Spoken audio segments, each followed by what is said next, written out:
Sritenon ning pasewakan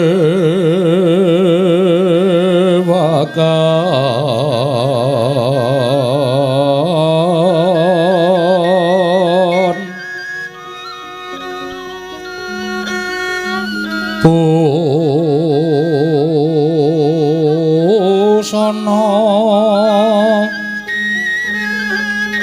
maneka warna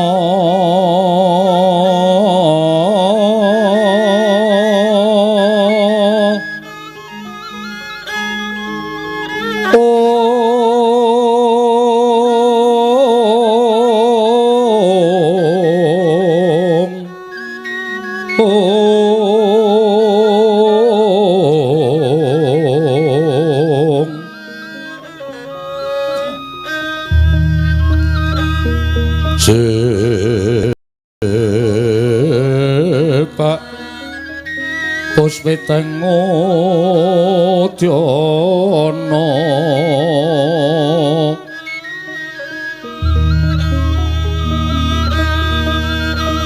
Myang Panjra Sarwa Rukma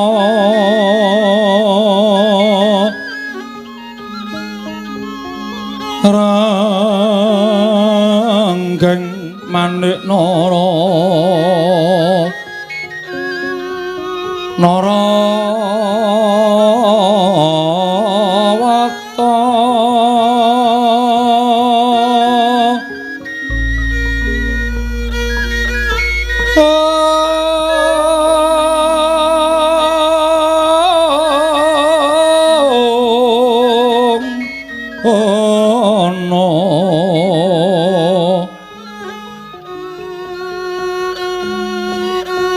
Obro Prabanya kang sumerat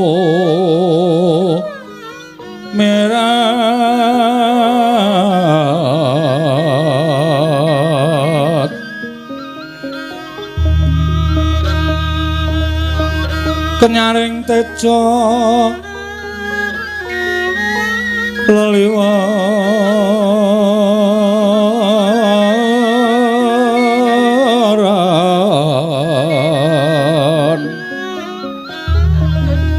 lir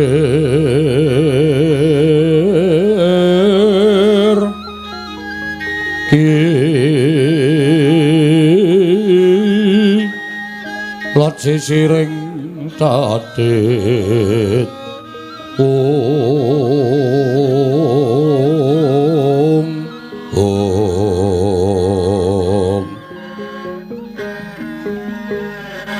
Wimbo kekanda amrek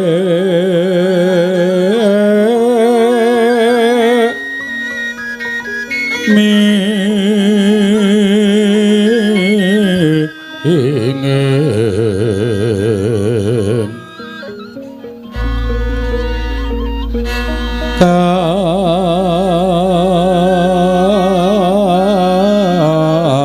katiuping maruta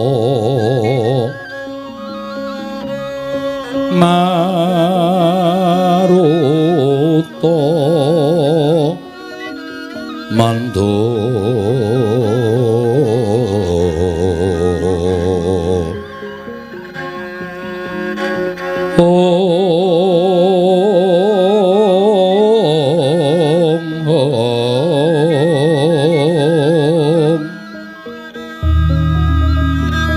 sabaran mangambar ongas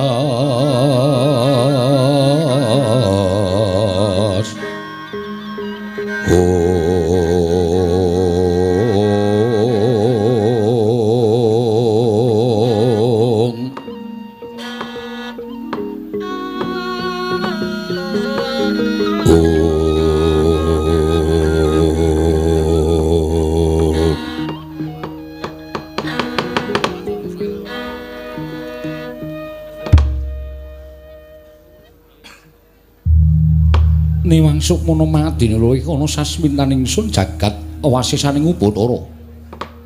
Nun mangke Koko Prabu. Dereng sawetawis dangu rawujeng ngandika Kanjeng Koko Prabu jimat sesemban kula. Koko Prabu ing Mandura pengayoman kula. Kepareng ingkang rai ngaturaken masegan panakrami kunjuk sandhapada paduka Kanjeng Koko Prabu jimat semban kula Koko Prabu pengayoman kula ing Mandura. Koko Prabu Baladewa. Jagat wasisaning Upacara wayah Bathara jagat Pathik Indra Jaladewaku. Yo, Yai Prabu. Akarya bombong raosing penggalihing pun Kakang bareng pun Kakang nampa timbalaning kadangku Yai Prabu Indrawati. Asung paseganing Yai Prabu wis ndak tampa. Akarya suka marwata suta penggalihing pun Kakang ora liwat. Budyastawaning pun Kakang Tampanana Yai Prabu Kresna. Kula pun dinggo jimat paripih dayana ing kasantosan.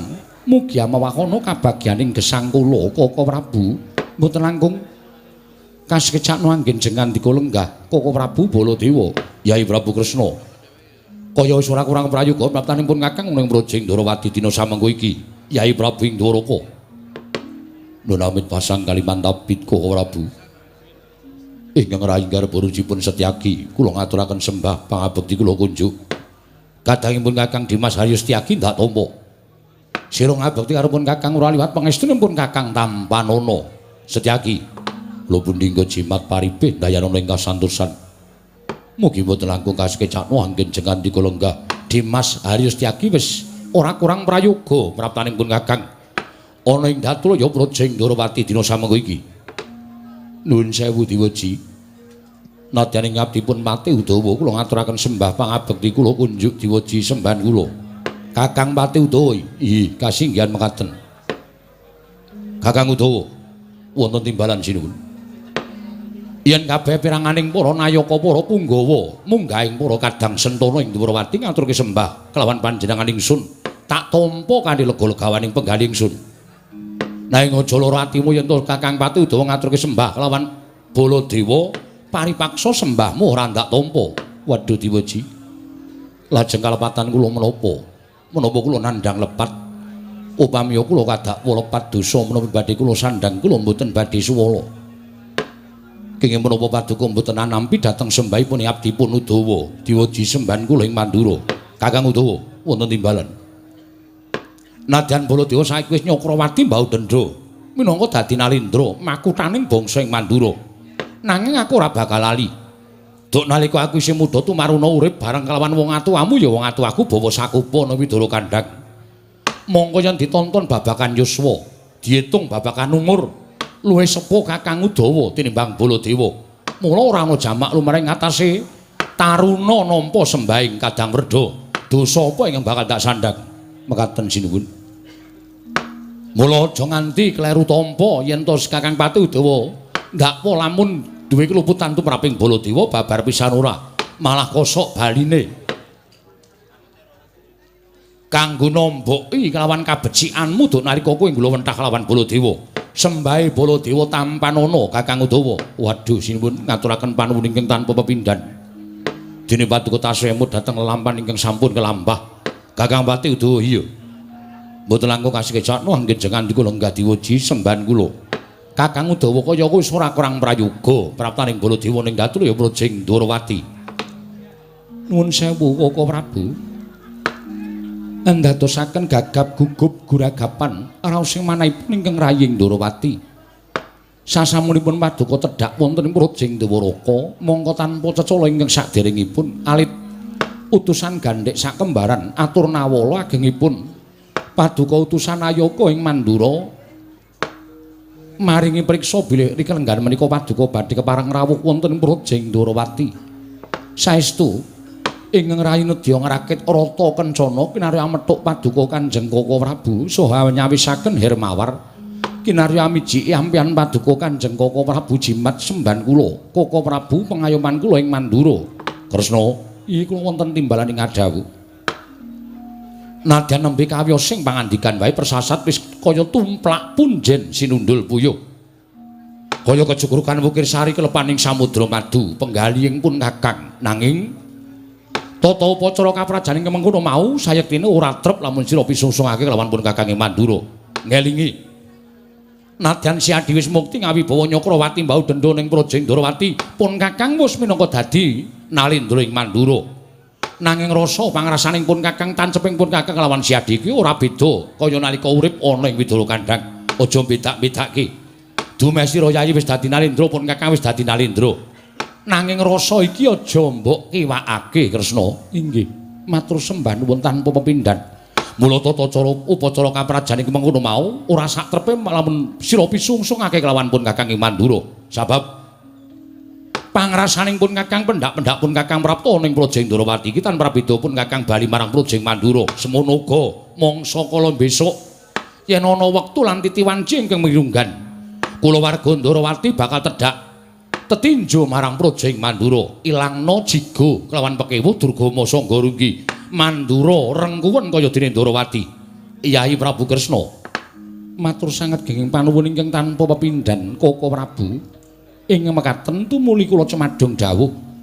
Menggah menapa ta wigatosipun dene Paduka kepareng tedhak wonten Projing Ndrawati. Menawi kepareng kawedharing kathah tumunten kababarna nanging menawi wadi tumraping para sentana kadang tuwin para punggawa. Monggo kula dherekaken manjing salebeting kedaton pepanggihan catur netra kelawan ingkang raying Ndrawati Koko Prabu Mandura. Yai Prabu Kresna, wonten timbalan ingkang dawuh. Kagiat penggaling pun Kakang bareng pun Kakang napak ana ing tapel wates negara ing Ndrawati akeh umbul-umbul ingkang pinajang urut ana ing Kutagara Projing Ndrawati. Kacena lamun Yai Prabu Kresna nedhenganake Pasewakan Agung Kepasang Yogya katujuh ing Inu tumulipun Kakang Daya-daya munggah ana ing Datulaya selak nata ling rasa ingkang tan bangkit pinambeng pepanggihan kelawan Yai Prabu Kresna ing Ndrawati. Yayi, apan pancen ana bab ing wigati ing bakal pun Kakang aturake kelawan sira Yai Prabu Kresna. Mula aja nganti dina dungkap panampaning sira Yai Prabu. Apa mbok keparengake rada mingset menipun Kakang sowan kula sumanggaken Paduka Kanjeng Koko Prabu. Ya, Yai Prabu Kresna ngaturke panuwun ingkang tanpa pepindhan. Long-long rambyang ninggang driya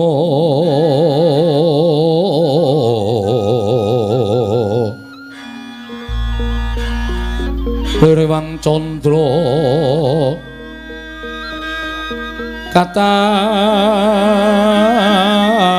katawengan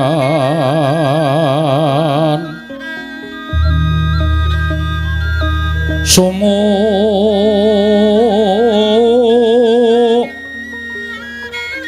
ing dias katuritan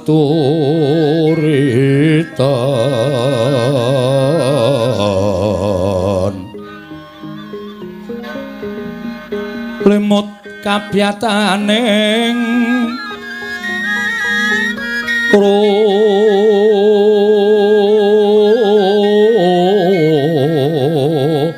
ojit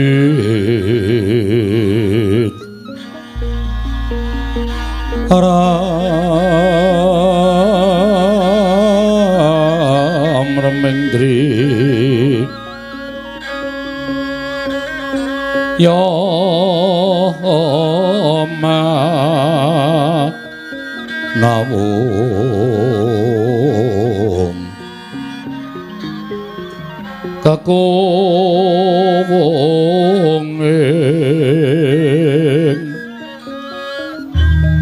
kakunging wang wisesa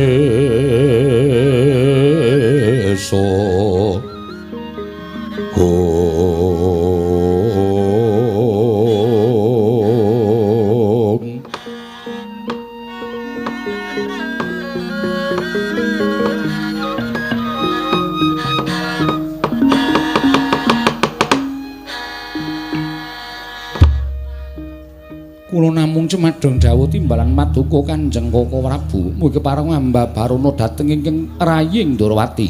Yai Prabu Kresna, iki wonten timbalan ing dawuh.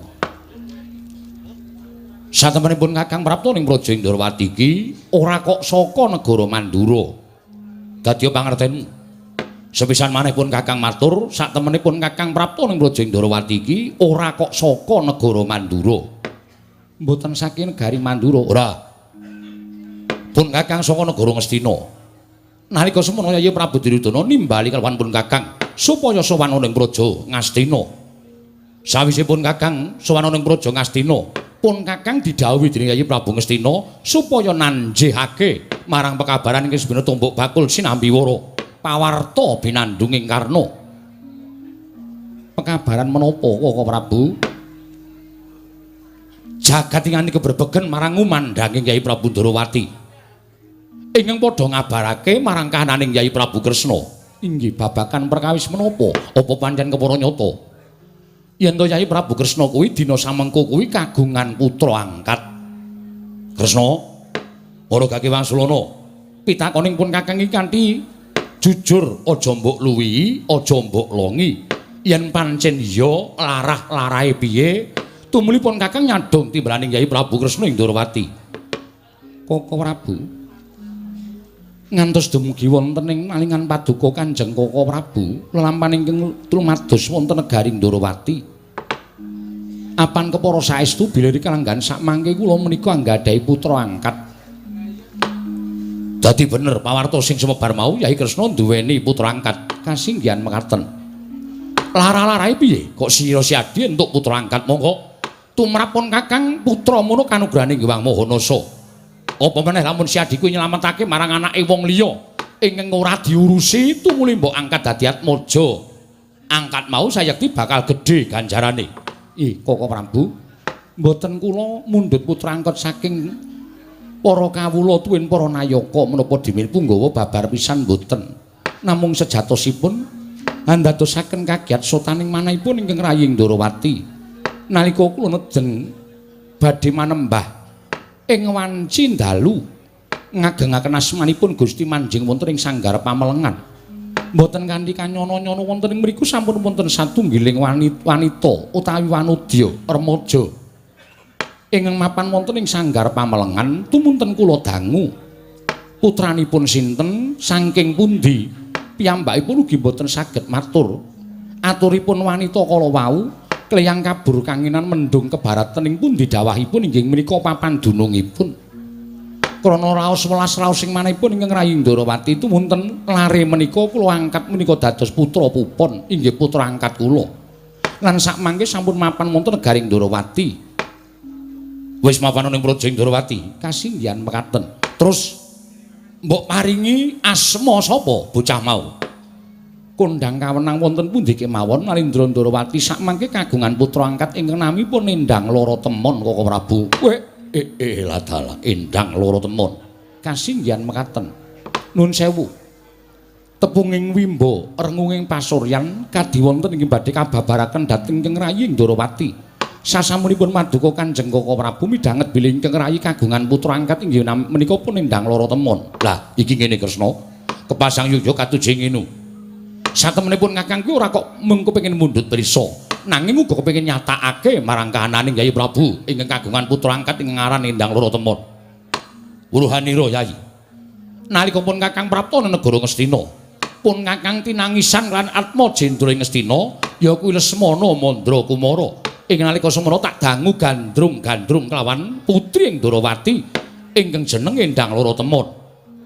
Mula aja nganti kleru. Pun Kakang nyatakake marang sira Yayi Prabu Ndarawati jebul pintenemune Yayi Prabu kagungan putra angkat kang aran Endang Loro Temon. Kasinggihan mekaten. Lah, yen ngono babar pisan pun Kakang bakal matur. Sowaning pun Kakang minangka dadi wakil Yayi Prabu Duryudana ingkang wigati nedya ngebun-ebune esuk anjejawah sore. Tegese aku bakal nglamar marang atmajamu mau. Ingkang wigatine putramu ingkang aran Endang Loro Temon putra angkat mau bakal tak boyong marang negara Ngastina. Tak dhawuhake karo Lesmana Mandra Kumara. Mekaten Koko Prabu. Iya. Atmaja kula Endang Loro Temon badhe dipun dhawuhaken kan Lesmana Mandra Kumara. Pancen bener mengkono. Mesakno Yayi. Najan Lesmana kuwi anak ratu nanging kedunungan sial sebel. Uripe ora kedunungan bejo babar blas. Wis wola-wali Lesmana kuwi nggayuh sawijining putri. Ora ngomongake putra satriya, putri Brahmana, putri Nalindra, nanging tansah gagar wigar tenantuk karya. Mula wektu dina iki neng-nengono penangise anakmu Lesmana Mandra Kumara. Dina samengko pun Kakang minangka dadi wakil Yayi Prabu Duryudana bakal mboyong atmajamu Endang Loro Temon ingkang wigati bakal tak boyong marang negara ing Ngastina. Tak dhawuhake ran putra ing Ngastina ya kuwi Lesmana Mandra Kumara. Nun sewu. Koko Prabu. Menawi babakan menika kula namung jumurung ndederek, namung tumrap ingkang raying Ndorowati, tiyang nambut silaning akrami menika, tumrap kula mboten kok tiyang sepuhipun ingkang jodohaken dhateng lare menika. Nanging lare menika ingkang gadhahi jodho piyambak kanthi tetali raos tresna. Sabab menapa Koko Prabu? Tiyang bangun Bale Wisma, tiyang bangun bebrayan menika menawi kula nuwun sewu, mboten wonten talinipun tartamtu mangke wonten bebasan ana temanten sepasar bubar. Gusti, tegese piye? Gegaranipun tiyang nambut saning akrami menika siji seneng, loro kenceng, kaping telune wilujeng, pareng kaping papate wilujeng. Menika gegaranipun tiyang ingkang nambut saning akrami. Sik. Lek mung urut kowe mau rada kleru kuwi mau. Setunggal seneng, ya, angka loro kenceng, angka telu kepareng, angka papat wilujeng. Tegese piye kuwi? Seneng. Menika temanten kedah sami-sami tresnanipun sabab keplok menika mboten badhe mungel menawi namung asta setunggal. Tegesipun keplok kedah asta kalih, temanten kakung lan temanten putri kedah sami-sami tresnanipun sabab menapa Koko Prabu? Tiyang bangun Bale Wisma menika mangke menawi sampun dipun seksekaken wonten ing ulah agama saha tata hukum ing kaprajan tumuli sinebut garwa. Garwa menika kula nuwun sewu, rong pribadi ingkang wis dadi sak badan. Loro-lorone duwe ancas sing urip lan gegayuhan ingkang padha. Mula yen abot padha dipikul, yen enteng padha dicangking. Menika sinebut garwa. Oh. Garwa kuwi rong pribadi wis dadi sak badan. Inggih mekaten. Loro-lorone duwe ancas sing urip lan duwe niat urip bebarengan. Mula abot padha dipikul, enteng padha dicangking. Kasinggihan mekaten. Wola Praguta kae jare iki garwa sing siji sigar sing siji dawa. Jebul ora kuwi sanes menika kok Prabu. Sabanjure angka loro, angka kalih menika kenceng. Lah, sing kenceng apane? Ingkang kenceng tekadipun.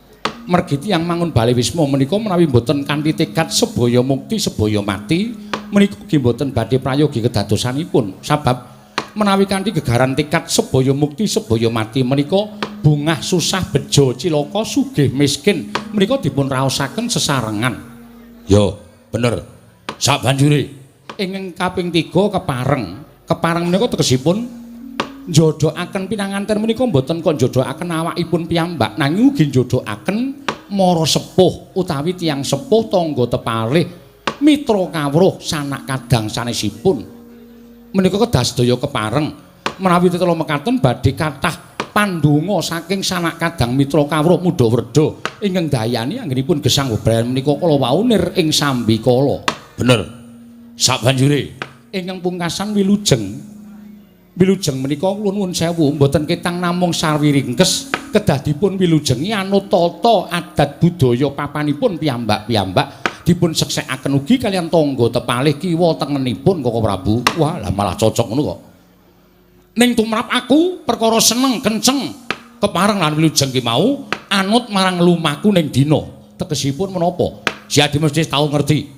Wong sing ora seneng mongko kebacut dadi manten. Kuwi suwe-suwe ya seneng. Merga ana salokaning para sepuh ingkang nyebutake wong ki nek srawung saya suwe saya bakal ketukulan rasa tresna. Mula nadyan tanpa nganggo rasa tresna antaraning Lesmana karo si loro temen mau mesti saya suwe bakal ketukulan rasa tresna. Mekaten Koko Prabu. Nanging nuwun sewu, tumrap kula tresna menika mboten saking panggulawentahing tiyang. Lho, dudu panggulawentahing wong piye? Menika sanes panggulawentahing kamanungsan. Nanging tresna menika panggulawentahing Hyang Mahanasa. Tegesipun wonten ingkang nyebataken tresna menika uruping jiwa ingkang suci. Menika mboten saged dipun suwun, menika mboten saged dipun kajengaken lan menika mboten saged dipun tolak. Menika kodratipun Hyang Mahanasa. Nadyan srawung pinten-pinten taun ugi kathah ingkang mboten ketukulan rasa tresna malah suwalikipun malah kadidene sederek tunggal Yayah Rina. Wah. Ngono ya Kresna. Inggih. Mila sakmangke menawi paduka Kanjeng Koko Prabu ngersakaken anak kula Indang lara temen menika badhe kaboyong wonten negaring Stina. Koko Prabu, mboten nama kula badhe andhawa keparang paduka. Nanging kula nuwun sewu, paringana wekdal ing raying Ndorowati supados nanting dhateng anak kula. Menawi anak kula kersa lados dhateng pun Lesmana Mandrakumara kula semanggaken nanging menawi mboten kula nuwun sewu. Mboten ana teges kula nduwa kepareng paduka Kanjeng Koko Prabu ing Mandura Koko Prabu. Sigra-sigra yen permana kanca sigra rakinawang sesangka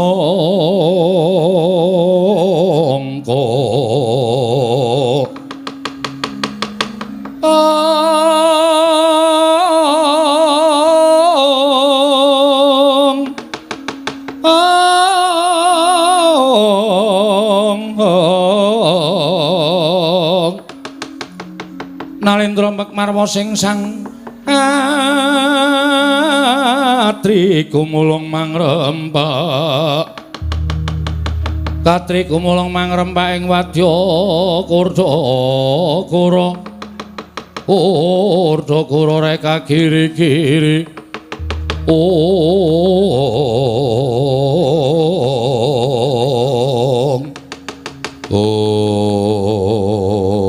Tidem madaning Pasewakan negaring Ndorowati nalika semanten nata ing Ndorowati paring pangandikan tirambi ingkang rakana ing Mandura parandene pungkasaning Rembag ndadosaken tintrim madaning Pasewakan negaring Ndorowati datan wonten ingkang sami anyabawa nadyan gegodhongan teneng ngobah samirana datan lumampah nadyan nata ing Mandura Prabu Baladewa meger-meger datan mobah datan musik nganti kaya tugu Sinukarta tan kantun nata Ndorowati nglenggahi kanyut naka wadu kanyut ujane ganten wadu jare makecok nang durung abang durung manding dasaring pertolo kasaru geger njaba piyak ngarsa tangeping murika sebal punamu apa to kang dadi darunane ora ana macan rangking Gajah Medha saka Wandilan kejawi namung utusan saking Karang Kadempel nenggih putranipun Kelurahan Semar Badranaya Kelurahan Petruk Kanthong boleh nganti Kelurahan Bagong menggah datu ya karya geger kang samya muninga kanca pihak-pihak ana daya minggir jaluk dalan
mendalon tata trapsilanira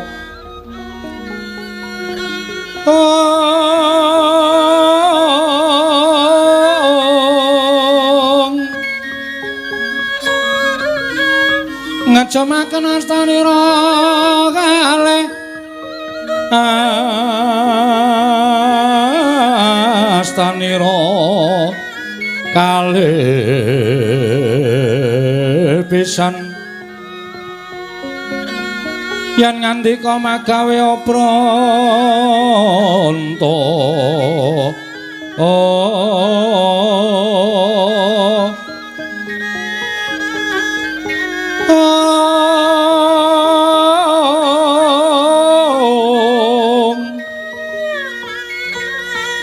yen ngandika magawe opranta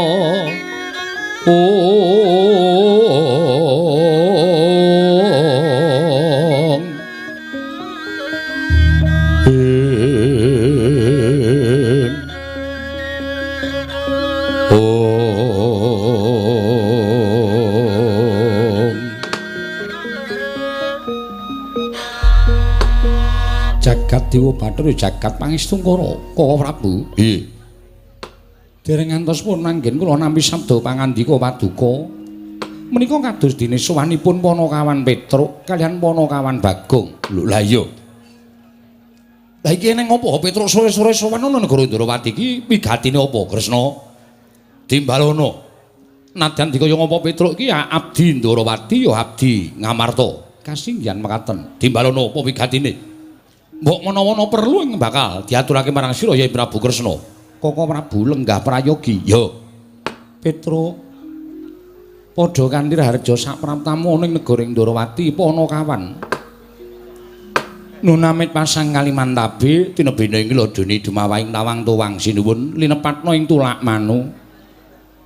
Menawi wonten lepatak ingkang ngabdianipun sowan ngabiyantara kiranging tata krami kiranging unggah-ungguh kula nyuwun pangapunten jenengatanipun kula menika namung batur. Iya Petruk ora dadi ngopo. Wilujeng sowan kula niring sambikala kepareng kula ngaturaken sembah sumungkeping pangabekti kula kunjuk sinuwun. Petruk ndak tampa pangestuku tampanana kula pundi nggo jimat dayanana ing kasantosan. Panakawan Bagong padha rarja sak praptamu Panakawan. Panakawan Bagong padha rarja sak praptamu Panakawan. Panakawan Bagong padha rarja sak praptamu Panakawan. Ora iki Bagong iki ditimbali kok krungu ora iki? Kowe iki ditimbali Yai Prabu Kresna krungu ora? Krungu. Lho. Krungu kok meneng wae. Agi nganu ngrasake mambu bakmi. Bagong iki ora beda karo nggone dhewe ya, Tru. Ngomah kae ambune ming telek wae. Kene iki kraton iki ana endi sing mambu sate, endi sing mambu bakmi. Ha iya ya, beda kraton karo nggone dhewe. Ngene piyai luhur karo kere-kere kaya awake dhewe iki wis ora bakal padha. Timbali sinuwun Kresna. Heeh, Bang. Bagong dalem padha kanthi harja sak praptamu. Tansah pinawinganing kawidadan ing sambikala kepareng kula ngaturaken sembah sumungkeping pangabekti kula kunjuk sinuwun. Iya Bagong ndak tampa pangestuku tampanana. Kula pundi nggo jimat paripe dayanana ing kasantosan. Iya Bagong prayoga nunggunmu lungguh. Sampun mboten kirang sekeca sinuwun Prabu Sri Bathara Kresna. Petruk kantong bolong padha rarja sapraptamu. Sinuwun Mandura wilujeng bekti kula kunjuk den. Yo tak tampa. Pangestuku tampanana. Kula pundi nggo jimat paripe. Ponokan Bagong padha rarja sapraptamu. Mengetunipun sinuwun Prabu Baladewa wilujeng bekti kula kunjuk nggih pun. Yo tak tampa pangestuku tampanana. Nun inggih sanget anggen kaundasaken jimat paripe. Wah, kowe kami sosolan lambene ra. Petruk kantong bolong padha rarja sapraptamu. Pangestunipun Ndara Sencaki wilujeng bekti kula nggih Den. Ya Petruk tak tampa prayogakna. Nun inggih Bagong. Nun padha kanthi rarja sapraptamu. Pinayunganing kawidadan ring sambikala Ndara Setyaki. Bekti kula kunjuk Ndara Setyaki.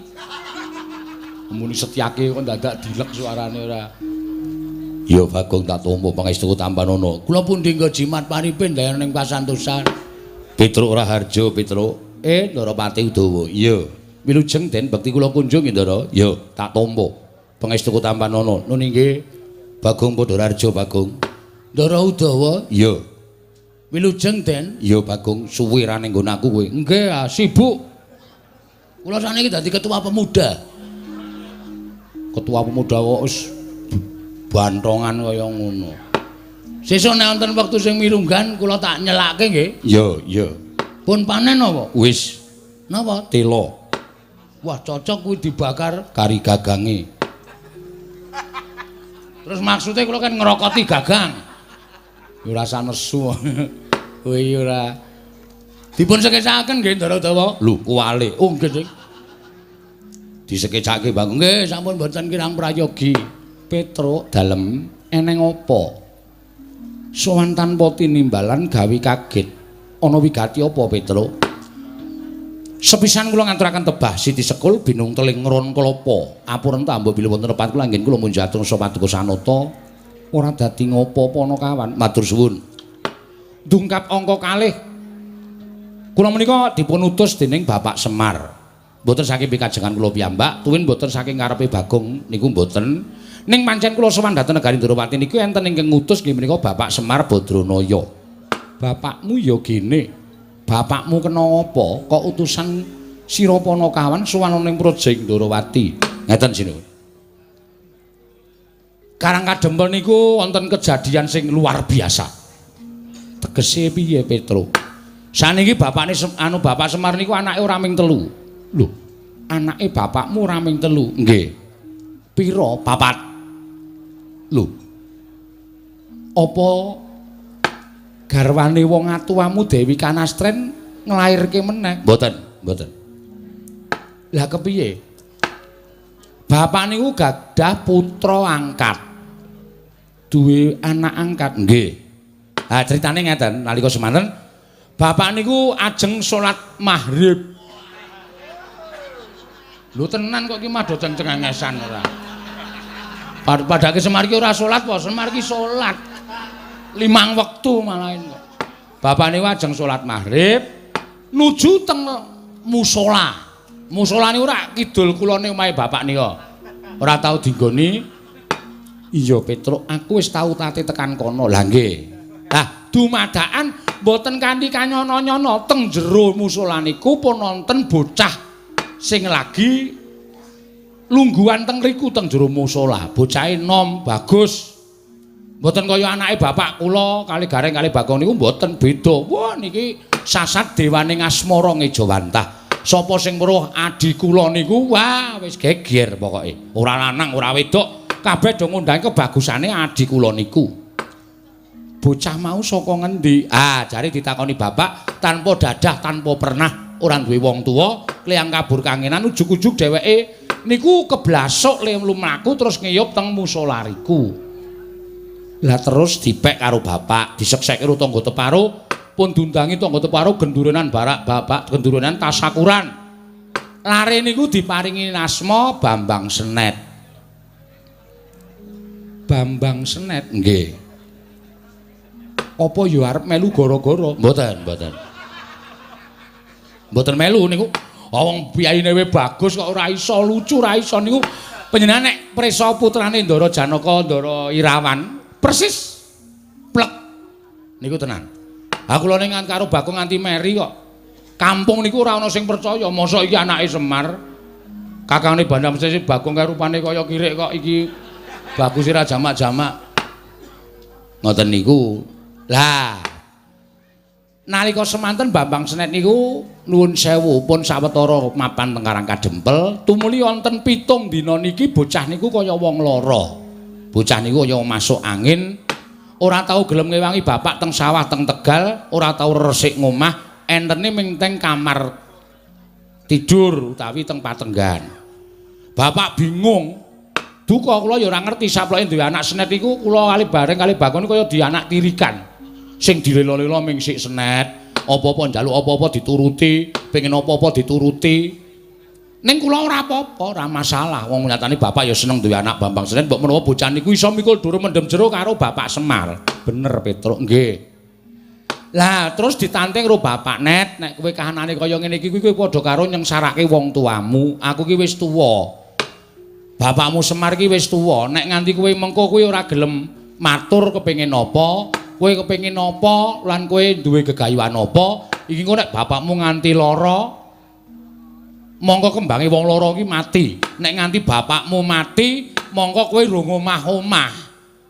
Kowe getun engko net gregah bocah niku tangi.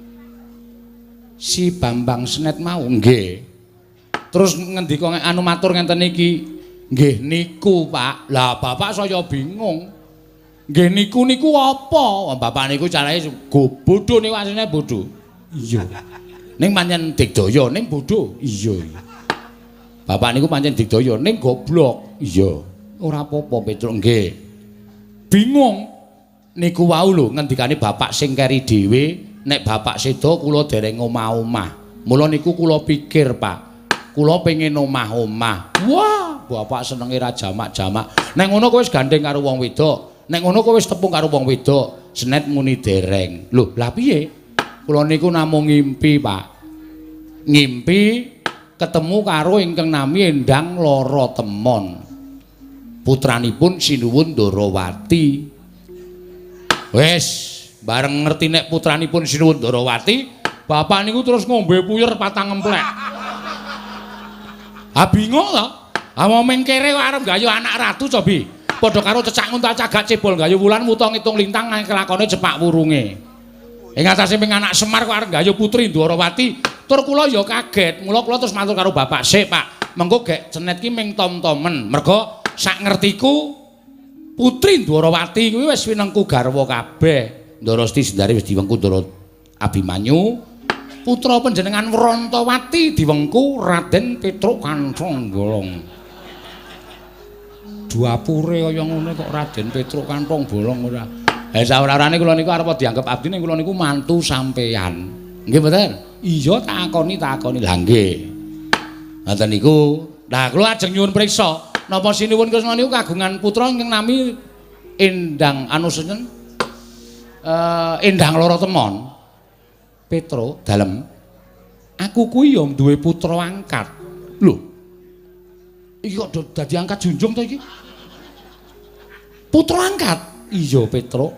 Napa leres asmane Endang Lara Temon? Iya. Asmane Endang Lara Temon, jenenge Endang Lara Temon, lek kowe entuk ya ning Sanggar Pamelengan. Weh, engko gek janjian. Kang Sen karo Semar. Ora, Petro, ora. Iki pancen kanugrahaning Wang Mahanasa. Mula gandeng kowe mau wis matur yen to anake Semar ya kuwi si Bambang Senet kepengin dhawuh karo Endang Lara Temon. Bungahku tanpa upama. Mila saking menika Blaka Suta kemawon, boten sah ditutup-tutupi niki cekak gampange. Kula sowan wonten ing negari Ndarawati menika gandeng sampun cetha Sinuwun Kresna menika kagungan putra ingkang nami Endang Lara Temon. Mila kula ngebon-bon enjangan Jejawasonten. Jejawasonten menika tegesipun grimis. Grimis menika artosipun ngemis. Kula kepareng ngemis ingkang putra Endang Lara Temon badhe kula boyong wonten Karangkadempel kula jodohaken kaliyan pun Bambang Senet. Nek kepareng matur nuwun sanget tanpa pepindhan niki kula wis tata-tata karo Bagong wis nggawa angkutan ta Kang. Heeh. Nggawa apa kowe mau? Tosa. Manten putri kok diangkat kaya areng ora. Anane kuwi kok nggawa kok. Duwene kuwi ya kowe. Niku kepareng badhe kula boyong wonten Karangkadempel. Upami Sinuwun menika nggadahi reruba, upami Sinuwun menika nggadahi pepinginan, utawi Sinuwun menika nggadahi pangandikan, pepanggil saking pinanganten kakung kula aturi paring dawuh. Menawa waton dudu Brana Picis, waton dudu Mas Mutiara Hargya Jamrut Hergeni tuwin boten bondo donya kula saged ngaturaken.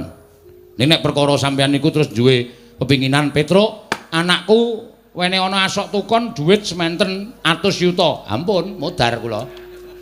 Pun genah ora duwe. Ning nek liyane niku tak sanggupi. Ya ta, Gong? Jelas. Rasa kuwatir. Njaluk patine gareng apa? Wah, pacule saiki. Ya ora njaluk njaluk patine gareng ora. Aja mesake kakangne kok kaya ngono. Sengit aku suwe-suwe. Nyawang gareng ki suwe-suwe awake cilik ndase gedhe. Heeh, ya wis men to.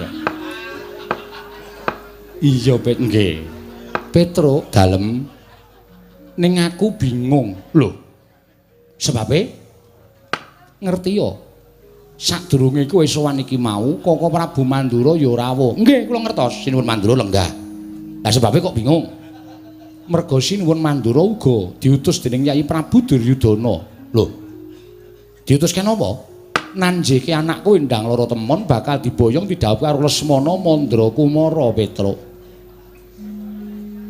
Endang Lara Temon didhawuhi oleh Lesmana Mandra Kumara. Ndara Lesmana Ngastina? Iya Petruk. Wo, Gong. Kukut le. Kukut piye?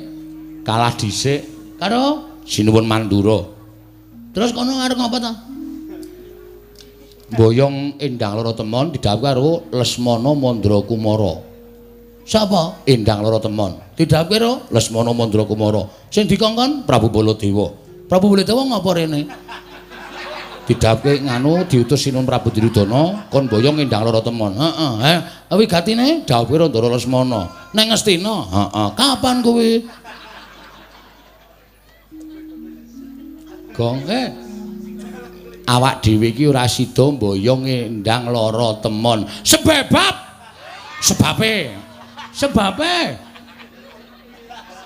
Sebabe sing rawuh Sinuwun Prabu Mandura arep mboyong Endang Lara Temon dawuh karo Lesmana Mandra Kumara. Terus ha iki awak dhewe kalah, wong kalah dhisik. Kowe ora wani matur. Ki aku nek matur gegeran. Nek aku matur mesti rame. Ngene mundurne. Hah? Mundur. Kowe wani apa? Kecil. Tengok anteng aku sing jelaske. Iya. Ning kok nek geger tandangi lho. Iya. Aku ngopo? Aku mung ngomong tok, aku MC e. Wo. Pranata cara padake lho Mas. Pranata cara leh ku nyuwara gegeden lho mau, Truk. Assalamualaikum. Ya pranata cara barang ya tok saut ya ngopo. Keparang matur sinuwun. Nuwun sewu kula nglajengaken rembakipun Petruk. Iya. Sampeyan mau ngendikan apa? Endang Lara Temon bakal didhawuh eneng negara Ngastina karo Lesmana Mandra Kumara. Oke. Ning ngeten sinuwun. Sing jeneng wong tuwa. Nggih ta? Iya. Wong tuwa niku ora ana lho. Siji teng donya niki wong tuwa sing anake kepengin rekoso. Ora ana wong tuwa duwe anak wedok sing anake wedok mengko kepengin rekoso, uripe ketula-tula, uripe ketoyong-toyong niku mboten wonten. Sing digadhang wong tuwa sak donya niki arep ndhe anak lanang utawa wedok, anake esuk iso gawe marem wong tuwa. Merga tentrem lan kabagyaning anak niku dadi swarganing wong tuwa. Iya, Bagong. Nggih. Arep niku anak sampean angkat. Ning nun nek uripe kepenak, uripe kebak kabagyan wong tuwa nyawang ki arep wong tuwa ki isih umure isih dawa ning kaya wis anguk-anguk swarga. Iya, Bagong. Nggih. Terus saniki kula tak takon. Kowe arep takon apa? Nek putra panjenengan Endang Lara Temon niku dipek Lesmana niku nuwun sewu, apa bahagia? Apa bahagia? Lho, mestine ya seneng. Wong Lesmana kuwi calon gumanti keprabon negara Ngastina. Pikirane do cethek kok. Nuwun sewu, berpikir yang panjang. Jangan hanya jangka pendek tapi jangka panjang. Sing kandhane Lesmana ajeng dadi ratu nang Ngastina niku sapa? Lho, mestine rak ngono ya sak lengsering Prabu Duryudana. Prabu Duryudana niku lengser niku sesuk katandha ana perang gedhe, perang Bratawuda Jaya Binangun. Apa kok? Perang Bratawuda. Bratayuda. Hah? Yuda. Kok wuda ora? Isis. Bratayuda Jaya Binangun. Lah niku mengke sing menang Pandhawa apa Kurawa durung ana sing ngerti. Kok wis dicalonke iki lho, kula tak takon. Tur iya piye? Saniki sampean ngerti mboten? Lesmana niku anak ratu, panjenengan anak ratu. Ning ngene iki apa? Lesmana alias kurang saon. Lho, kurang sakon pekok kencir. Saman tahu bro, anak ratu kok melu parkir teng pasar. Nek ora Lesmana ora bakal kelakon. Ha niku mergane Lesmana niku rada selip ngoten. Nek sampeyan ngrabekke putra panjenengan karo Raden Lesmana niku napa panjenengan mboten nyemplungake putra sampeyan wonten juranging kesangsaran. Ayo. Upama mangko kelakon dhaup karo Ndara Lesmana, bapakne kencir, ibune ayu, anak-anak mesti ya pecuk. Wes, sampean sinuwun Ndarawati kagungan wayah mijil kakung ning pekok. Jawi kula tak nyuwun pesa, napa mboten sampean mboten kewirangan. Ngoten niku lho sinuwun. Mboten kok kula wajeng pripun-pripun, ora kok kepiye-kepiye mboten. Ning nuwun sewu, wong ajeng rabekke anak niku dicincingi bobote mantumu dhisik. Ngoten nek cara kula. Piye le labuh tumrap masyarakat, labuh tumrap kulawarga, srawunge piye? Lho, nek senet niku pendak minggu ora ana kerja bakti wae ngangkati watu dhewe. Niku adi kula mergo tresna karo Karang Pradesan, tresna karo desane, ngrumangsani nek dheke urip iki enten Karang Kadempel, arepa dudu bumi wutah getihe, ning tresna karo Kadempel. Ngoten. Dadi soalé iki dodokane engko sik. Ha ngopo? Angger dak-dak kudu arep omong wae aku. Ya. Niku kula aturi menggalih ora sak penake dhewe. Ngoten. Arepa Bambang Senek niku mung anake Semar. Ning nek tresna padha tresna, keplok tangan loro. Ngoten. Niku bakale mulya uripe merga ukurane mulya karo ora kuwi tumrap kula wong urip ing alam padang mboten kok kegurugan brana picis duweni derajat pangkat sing dhuwur. Mboten. Niku kanikmataning lair tumrap kula. Ning kanikmataning batin niku angel digayuh. Kala mangsa loro-lorone niku marmisah. Iso gayuh kanikmataning lair ning ora iso kedunungan kanikmataning batin. Ning semono uga iso ngrasake kanikmataning batin, kanikmataning lair mesti melu kepenak. Niku lho dipenggalih. Ya, Tru? Gong. Ana Ndara Baladewa kowe ora sadar kowe. Kowe muni ngono kuwi ana Ndara Baladewa. Kowe kok ora omong mau-mau ta, Tru? Wis kebaca ta iki. Aku iki tengok nang kene kok ora weruh ngono lho. Omonganmu kuwi marai panas wong. Ha iki sing diutus saka negara Ngastina malah Lesmana rada petuk, Lesmana rada kentir. Iki nek nganti nesu tanggung jawab. Berapa kali aku iki kepergok Baladewa nyatane ora wani tenanan karo aku. Wis karepmu lak ora mau ora sampe melu tanggunge, rasa cerewet kowe. Iya. Ngoten, mang penggalih. Ajeng diparingke sinuwun Mandura sing minangka utusaning sinuwun Prabu Duryudana dhawuhe kali Endang Lara Temon kali Lesmana nggih monggo terserah niku panjenengan. Kula ora arep ngregoni. Nek sampeyan tresna kali Bapak Semar, sampeyan ngakoni tau labuh dilabuhi karo Semar, berarti sampeyan isin duwe rasa males kabecikane Bapak Semar.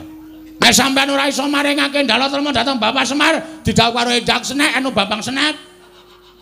Niku ateges sampeyan nuwun sewu lho, kula mboten ngarani. Ning jebul kula iso ngarani raketang mintak batin, Nalendra Ndarawati niku mboten iso ngakoni kabecikane wong liya. Niku parah, niku fatal tumrap kula. Wah, wis pocokan.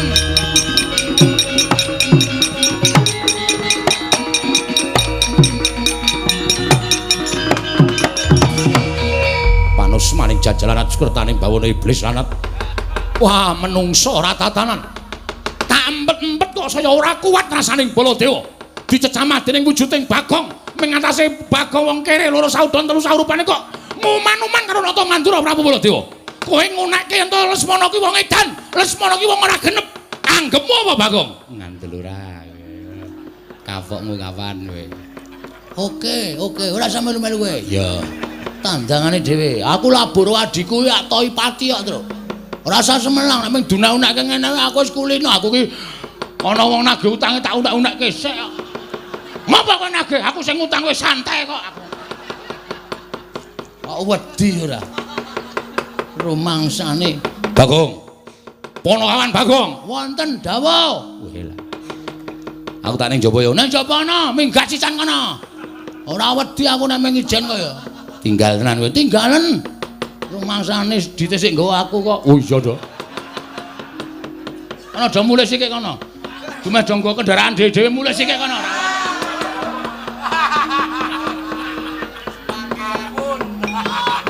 Bagong. Wonten dawuh. Kowe mau ngucap piye?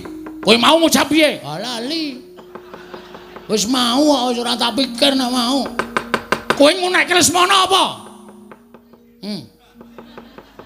Piye? Rada edan. Lesmana ki sapa? Anake Duryudana. Lho, jangkar. Ala ora ana wonge kok kowe iki ngapa ta? Nek ana piyayine ngono iki aku nganggo sinuan. Nek ana piyayine aku nganggo Raden. Ha wong ora ana dijangkare kok. Wong kono ya ora krasa kok geger. Kowe ngino karo putra Ngastina. Pancen kepara nyata. Gadiwa Bathara. Kresnane nganti kebrebeken kae. Kowe ngino karo Nata Mandra Prabu Baladewa. Kowe ngiyas karo utusaning wong Astina. Pancen tak sengaja kowe arep ngopo? Mergo nek ora tak kaya ngenekke iki yakin Sinuwun Prabu Ndarawati mesti wedi karo Prabu Baladewa. Terus endang lara temon diparingi karo sampean. Niki pancen tak jarak. Niki wis dadi sistematis kula. Niki wis tak gonta-gonta saka omah. Nek kira-kira ana sing barengi rembug, wah mungsuhe Bagong. Yen ngono pancen tok jarak kowe wani karo Baladewa.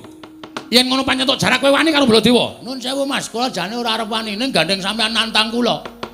Kula niku wong sing ora tau mambu penantang lho, Mas. Nek sampean arep jajar karo Bagong, oke, ora masalah. Lu jual gue beli pokoknya. Tur kula tak takon karo sampean, saniki tak takon. Kula sing ngomong niku nyata apa ora? Bab apa? Lho Lesmana. Kentir ora? Lho. Lho arep kentir kene iki anak ratu. Alah, ora tak dadamune anak ratu anak omah anggere kentir ya kentir ngono wis beres to. Wong nyatane ya kentir kok sampean geger. Tur sampean iku mbok kudune metong diutus karo Prabu Duryudana kon nglamarke Lesmana. Lesmana niku wong sebel sial, ora tau entuk kanugrahan, ora entuk kamulyan. Nglamar sapa-sapa gagal. Nglamar Ndara Pergiwati, Pergiwa gagal. Nglamar Ndara Wrantawati, nglamar Ndara Siti Sendari gagal. Lesmana niku nyenengi bakul mie ayam ora sida. Wis kebaca dijiwiti bokonge barang. Cetot. Mulane kok esuk tuku mie ayam, awan tuku mie ayam, bengung sore tuku mie ayam, wah seneng karo bakule. Bareng ngono terus emoh bakule terus jingkat-jingkat. Nika anak ratu sing ora tau entuk kanugrahan kok. Dadak sampean kok dadak gelem kok nglamarke. Ayo kewirangan. Jelas kewirangan sampean. Nadyan aku kewirangan nang aku duwe kewajiban kudu sambaya ngendang lara temon. Mula sowe dadi pepalanging Baladewa. Rawe-rawe rantas malang-malang bakal tak putung. Oke. Monggo dadi pepalangku kowe. Kowe saiki bali yo. Bali yo. Terus omong karo bapakmu Semar. Bambang Sret kon ngrabekke wong Karang Pradisan. Bambang Sret ki wong desa. Adimu Bambang Sret anake Semar Angkat kuwi wong desa. Kuwi wong kere, kuwi wong ora duwe. Kok ngangkah dadi mantu ratu iki ora melek mripate. Kon ngilo karo cengele bapakmu. Kowe muni piye wae?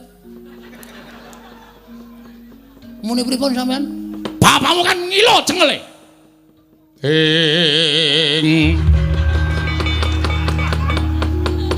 Mangjat kurda serumah bangga. Edian dadak suluk bareng. Men serem kok. Oh, Lho ora cocok. Wis ben. Mas, nek sampean ngunek-unekke Bagong aku arep tau unekke wong elek, arep tau unekke wong gedibal, arep tau unekke wong kere, memang itu faktanya. Dan aku ora bakal nesu. Nek sampean ngunekke bapakmu kan ngilo karo cengele, cengelmu kuwi. Bapake wong tuwa lho. Kowe ora sak penake ngunek-unekke bapak. Aku anggere bapak dunek-unekke iki rasaku ora trima tenan. Kok dadi kowe iso ngunekke bapak kon ngilo karo cengele? Mbok kowe iki sadar, Bol. Lho. Bol sapa jenengmu Baladewa arep dundang sapa nek ora bol? Jijiki. Koko Prabu sampun mangke malah mindak mboten kajen. Menawa ora lega rasane iki ora ngusap karo Bagong iki. Menungso ora tatanan. Kowe sadar diri kowe. Kowe kudune iki sadar. Kowe mbiyen saka ngendi? Kowe mbiyen tak omongi critane ya Mas Baladewa. Kowe mbiyen ora dikukup nang Widara Kandang, ora didelik karo bapakmu sing jeneng Basudewa. Kowe wis mati dipateni karo Kangsa. Kuwi anake tiri Basudewa. Kuwi wong Digdaya. Ning merga kowe dititipke nang Widara Kandang, kowe mbiyen dadi wong tani, Bol. Kowe iki ya nggawa kebo, nggawa sapi, kowe iki ngluku ning sawah, kowe iki tandur ning sawah, awakmu gupak lendut Jawan. Bareng saiki kowe dadi ratu kok glelengmu ora jamak. Kowe kelingan ora? Jaman aku tok kon dadi tim sukses. Neng Mandura mbiyen. Pokoke nyoblos Baladewa. Kowe janji arep ngedeke WC umum sprene ora kelakon. Sprene aku isih mancik neng watu. Nganti kena banyu sithik-sithik kae lho. Mak sring. Penake ora jamak-jamak. Bagong edan tenan. Hah? Pirang taun kowe dadi Narendra? Ora kelakon apa sing tak janjekke. Semar mbiyen yo melu ketayalan. Kowe arep dadi ratu kowe. Lah kok saiki kowe bareng dadi ratu ana wong cilik, ana wong kere kaya ngene tau neke wong kere, wong gedibal. Sadar diri Mas. Derajat pangkat ki ora tekan modar. Bondo donya ora tekan modar. Kowe karo aku ki ning ngarepe sing ngakarya jagat ki padha derajate. Hah? Muni ae. Ayo gage. Kowe ndang muni arep muni apa? Wong sing ngene, rasaku ki an gunung tanpa guna. Aku wegah rembugan karo menungso dapure kaya kowe. Aku ya wegah rembugan manungsa dapure kaya aku. Kaya kowe. Wah, iku walek ya. Tak gawe sayembara. Oke, siap. Acah kendel sepeleke. Aku ora sapa-sapa ra wedi kok. Arep ngapa kowe? Sapa sing cilik gedene iso kuwi kadetening Baladewa? Wenang boyo ngendang lara temon. Maksude? Sapa sing cilik gedene iso ngungkuli kadetening Baladewa? Wenang boyo ngendang lara temon. Ayo, sempalan pundhaking kiwa tengen Baladewa. Asorna Baladewa yen perlu bandanen tangane, kerincungan sikile.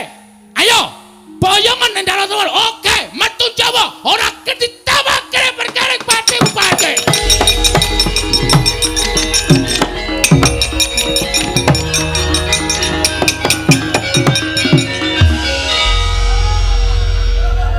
Cah edan rak ora ana to iki. Wong tantang-tantangan bareng le mlayu metu kok iki mbelok meneh. Aku men gondelan cagake. Ngene iki kae lho. Tanganku anu ngrangkul cagak tek siut langsung balik rene. Lho lah ngopo kok balik meneh? Weh, sampean mengke nek kula wis metu, nek terus ngrasani, kula ora seneng ya dirasani. Lho, aku ngrasani apa? Kaya ora ngerti pambeganing Ratu Ndarawati, Ratu Berbudi Bawa Leksana, Lilaing Brana, Iklasing Picis. Tegese piye? Alah, mbok ora sano. Ngene lho semelangku ki. Ngene aku wis metu njaba. Terus sampean ngrasani aku ora seneng aku nek dirasani. Lho, le ngrasani piye? Aduh, Bagong kae urung tak sangoni ngono. Ayo, ada. Alah, ayo. Ora. Kok karo guyu? Moh aku. Nek sangonine. Lho. Kuwi jenenge njaluk. Oh, ya dikalang-kalang ora ngekeki. Nyonya. Ada ngono, mengke perang niku ngelak. Iya. Ada ora ana sing nggo tuku apa to apa? Wah, makasih. Makasih. Iya. Asa omong Petro lho, ora. Engko ndak njaluk. Ya wong dienggo wong loro rak ya cukup. Ora iso. Ben Petro mudar mbok men. Petrungmu perang nganti megap-megap ora tak goleke wedang kok. Biyen ora tak tukoke. Kangger mung banyu putih, Gong, banyu putih. Uyuh wae, uyuh. Kowe karo dulure kok kaya ngono to, Men. Nika sapa nika kok limbuk kok matane abinge ora jamak-jamak. Beleken apa pripun? Abdi Ndarawati. Wah, cocok kae, Jan. Edan. Wah. Matuk aku. Matuk wong edan metu njaba bakon. Nun niki ngesla. Nun metu njaba. Ampun ngendika kaya ngoten. Niki niku nggen manten. Manten niku aja sok diperintahke kon metu njaba. Ampun. Ben gek kagungan putra ya nemtokke jero. Ngawur kowe. Nyun pamit sinuwun sing ati-ati aja kaya bocah cilik.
Setyaki boten timbalan. Katon suntrut pasuryaning Siadi bakal darepi atur apa? Ko Prabu, piye? Menawi dipun parengaken Lilalana kula badhe ambiyantu dhateng Petruk menapa dene Bagong mesakaken menawi ngantos sak mangke dipun amuk dening Koko Prabu Mandura. Setyaki wonten timbalan. Iki dudu perkaraning Siadi. Niki. Kowe ora perlu bantu marang siji lan sijine. Menapa inggih boten badhe katriwandan Punakawan Petruk kalian Bagong. Ngerti aku tinimbangane kowe. Niki. Wis ta percaya. Petruk Bagong ora bakal cilaka, cilik loro gedhe tekaning pati. Niki ngestaken dawuh. Malah Siadi wae ingkang tansah ngulatake marang saking para kawula. Sakiwa tengening negoring Ndarawati aja nganti ning kasempyok ing aradan. Tegese wong kang ora ngerti kentang kimpuling lelakon pojok plereting kahanan aja nganti kasempyok ing peperangan. Lho iki ngestaken dawuh. Kakang Pati Udawa wonten timbalan Diwaji. Semono uga aja nganti lirwa nggonmu ngulatake sagung para kawula dasi. Lho iki ngestaken dawuh. Kaya wis paripurna jeneng ingsun arsa pinanggya kelawan atmajaning ingsun ya kuwi ndang lara temon. Nun.